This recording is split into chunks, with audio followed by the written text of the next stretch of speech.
Queridos amigos, buenas noches.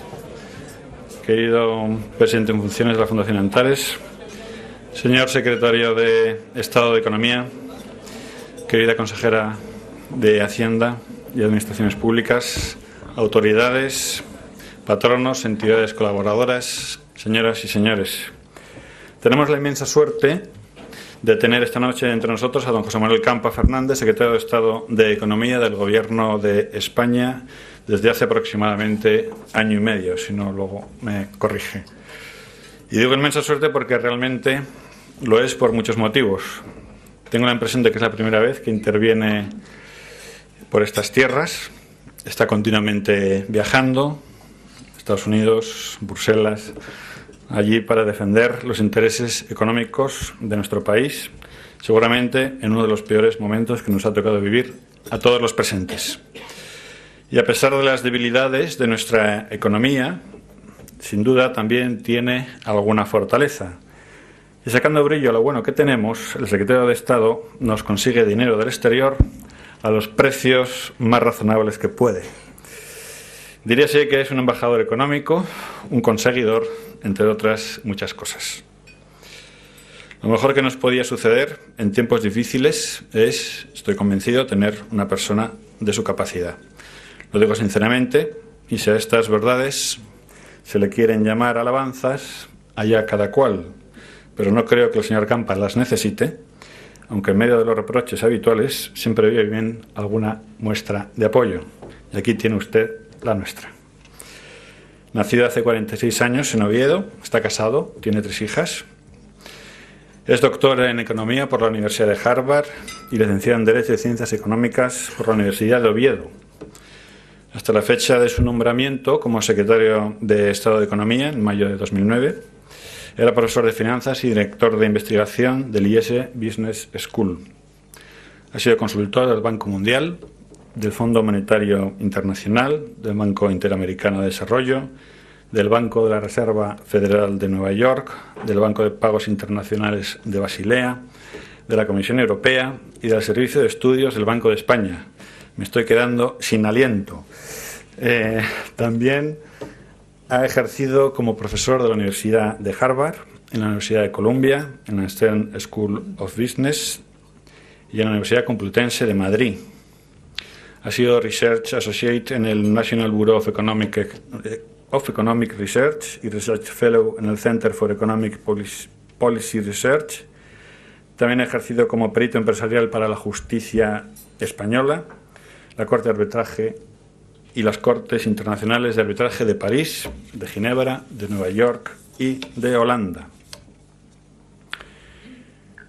Como todos ustedes saben, en esta fundación, en la Fundación Antares, procuramos promover y fortalecer la sociedad civil mediante la aportación de ideas, de opiniones y conocimientos en todos los ámbitos del saber y expresados con libertad, respeto y rigor. Les aseguro que la aportación del secretario de Estado de Economía será mucho más que notable. El ponente de hoy disertará sobre la coyuntura económica actual y perspectivas de futuro, en un momento en el que la comunidad internacional se fija en el rescate de Irlanda y castiga a las que tienen dificultades como la nuestra. Por su interés y para el coloquio posterior, les comento brevemente las responsabilidades que tiene a su cargo el secretario de Estado de Economía. Y así se las ahorro ahí en el... Orientación de la política económica. Situación económica coyuntural. Previsión de las magnitudes macroeconómicas, políticas económicas sectoriales, defensa de la libre competencia, informe y aprobación de precios, tarifas, peajes y cánones en materias de su competencia, tesorería del Estado y política financiera, seguros y reaseguros privados, capitalización y fondo de pensiones, estadísticas, representación en determinados foros internacionales económicos y financieros. Y en este sentido, representa a la Comisión Delegada del Gobierno para Asuntos Económicos y preside la Comisión Asesora de Inversiones y vicepresidente primero del Comité de Gestión del Fondo de Reserva de la Seguridad Social. algunas cosas más. Pero creo que ya ustedes se habrán hecho una idea perfectamente de lo que representa el señor Campa. Me paro. Creo que la información que les he suministrado es suficiente para el mejor aprovechamiento de este encuentro. Señor secretario de Estado, muchas gracias. Muchísimas gracias por estar aquí esta noche. Sé que ha hecho un enorme esfuerzo. Cuando quiera, suya es la tribuna. Muy buenas noches a todos. Es para mí un placer y en cierta medida o en gran medida un honor estar aquí. La verdad es que había oído hablar mucho de este foro y es mi primera oportunidad de participar y estoy verdaderamente encantado. Muchísimas gracias por esta presentación tan larga y tan halagatoria. La verdad es que estoy un poco abrumado, pero lo agradezco de todo corazón.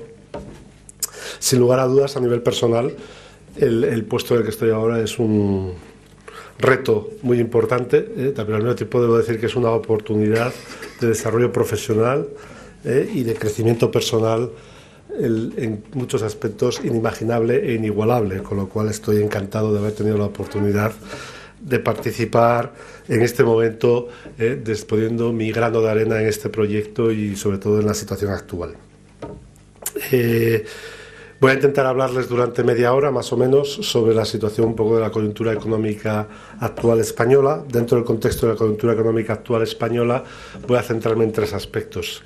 En tres aspectos que me gustaría empezar a explicarles, pues utilizando un poco la verdadera, digamos, la radiante coyuntura, o la rabiante coyuntura, no sé cuál es el término más importante para hacerlo, ¿no?, de los dos últimos días, donde pues volvemos un poco al interés general de la ciudadanía sobre aspectos tan oscuros, tan técnicos como los spreads, los mercados de deuda, los CDS, los tiburones financieros, los tipos de cambio, cosas sorprendentes. Cuando a mí me dicen, por ejemplo, por la calle, me preguntan pues cómo ha ido la subasta del Tesoro esta mañana, ¿no? Normalmente estas son cosas que, como la cocina de los buenos restaurantes, solo ves el producto final, que es que el dinero está ahí, como en casi todos los directores financieros de las empresas, y nadie se preocupa verdaderamente de lo que está dentro de la cocina, o nadie quiere saber lo que hay dentro de la cocina, es decir, pues cómo se subasta, cómo no se subasta, cuánto se subasta, qué tipo de subastas hacemos, quién viene a las subastas y quién no viene a las subastas. Por mala suerte o por las circunstancias actuales, pues llevamos ya varios meses en que cada subasta del Tesoro, que se hacen, para ponerlo en perspectiva, pues aproximadamente 2 cada 15 días, y de una forma consistente durante todo el año, y se viene haciendo así desde hace años, han sido noticia o son noticia de primera página muchas veces 3 veces en la misma semana, ¿no? Normalmente los lunes salen los periódicos diciendo esta semana vuelve a subastar el Tesoro. El día que subasta salen los periódicos diciendo hoy sale el Tesoro a subastar, a ver cómo sale, y al día siguiente vuelve a salir diciendo el Tesoro ayer ha subastado, ¿no?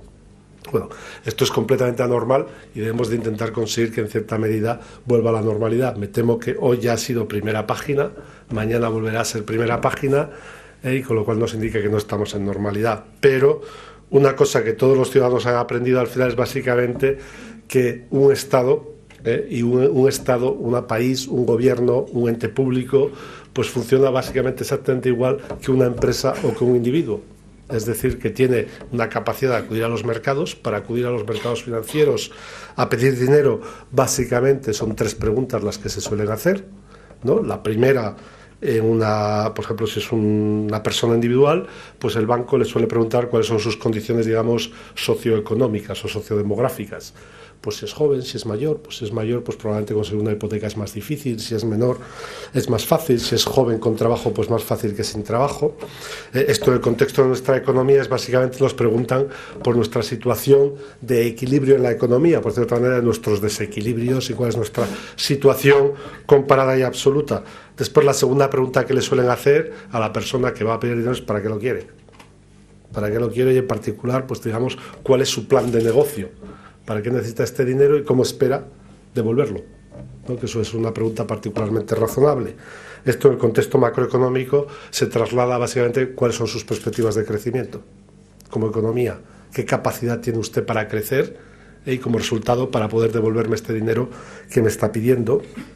Y la tercera pregunta que se le suele hacer a cualquier prestatario es decirle, bueno, ¿y cuál es su situación financiera? ¿Cuánto dinero debe? cuánto dinero espera tener que seguir debiendo, cuántos activos tiene y como resultado de esto cuál es su situación financiera. En el contexto de las entidades públicas y los entes soberanos pues es exactamente igual, ¿no? Cuál es su nivel de deuda, cuál es el grado de su sostenibilidad de la deuda y qué perspectivas tiene financieras.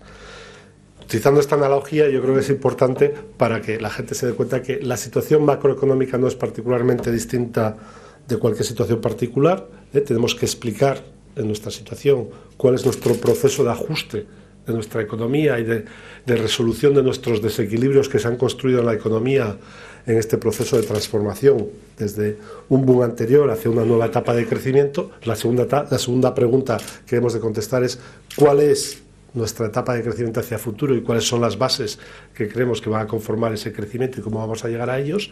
Y la tercera es marcar esto dentro de un contexto de clara sostenibilidad de nuestra situación financiera, tanto en el corto plazo como, más importante, en el medio y largo plazo, porque, como saben, el Estado pide a todos los vencimientos, pero emitimos hasta 30 años, ¿no? Con lo cual pues importa nuestra sostenibilidad hasta 30 años, por lo menos, por no decir más allá, porque muchos de ellos tienen la expectativa de que aunque emitamos a 3 años, dentro de 3 años renovaremos esas emisiones. Con lo cual voy a estructurar la presentación en estas 3 dimensiones que creo que son las más importantes. La primera es la resolución de nuestros desequilibrios. Nosotros, esto es un diagnóstico bien conocido, no me voy a entretener mucho, pero básicamente tuvimos un gran crecimiento, una etapa de crecimiento amplia y grande, motivada por aspectos nacionales propios, por aspectos internacionales específicos europeos, que fue la creación de la zona euro y la integración de una área financiera común como es la zona euro, y por aspectos internacionales globales como fueron el boom de crecimiento que se produjo en el contexto internacional. Esto nos llevó a la acumulación de unos ciertos desequilibrios. Voy a mencionar simplemente 3 que son los más conocidos, que son la concentración de actividad en el sector de construcción en particular inmobiliaria. Esto ha llevado como derivado de él 2 aspectos. Uno es un exceso de capacidad productiva en ese sector y un exceso de stock construido en ese sector que hay que digerir. El segundo punto, el segundo desequilibrio de desarrollo de la economía, que viene muy vinculado al primero, es un incremento en el apalancamiento, en la cantidad de deuda que tienen en particular los agentes privados, y dentro de los agentes privados, sobre todo familias y algún sector dentro del sector empresarial, algunas áreas dentro del sector empresarial. Esto viene derivado en gran medida del primero, porque el crecimiento inmobiliario tiene una gran intensidad en el uso del crédito. Y el tercer gran desequilibrio, también en parte derivado de estos 2, viene por nuestro desequilibrio exterior.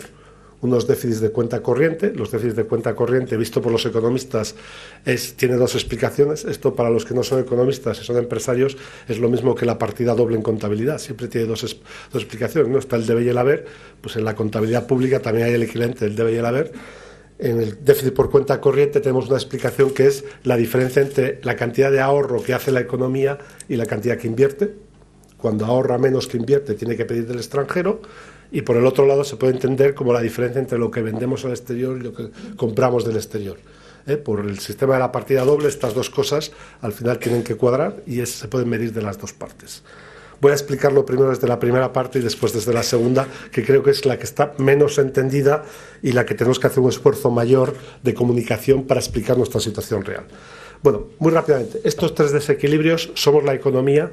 Otras economías tenían desequilibrios similares. Ahora está de moda Irlanda, también tuvo un boom de crecimiento en crédito espectacular que ha afectado a la sostenibilidad de sus bancos primordialmente, pero también está muy vinculado a aspectos de promoción inmobiliaria, por ejemplo, ¿no? Pero este problema es similar en Estados Unidos, en gran medida también en Inglaterra, con lo cual no es específico de nuestra economía. Lo que sí es importante es que la resolución de estos desequilibrios en nuestra economía se está produciendo de una forma muy rápida.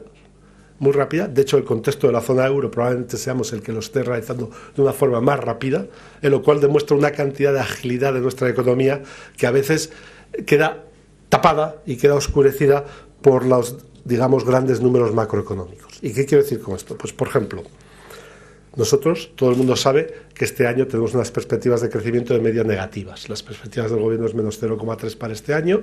Esto es compatible, como saben, con crecimientos intertrimestrales ligeramente positivos, pero una economía creciendo negativamente en el contexto en que muchas otras economías ya están creciendo positivamente.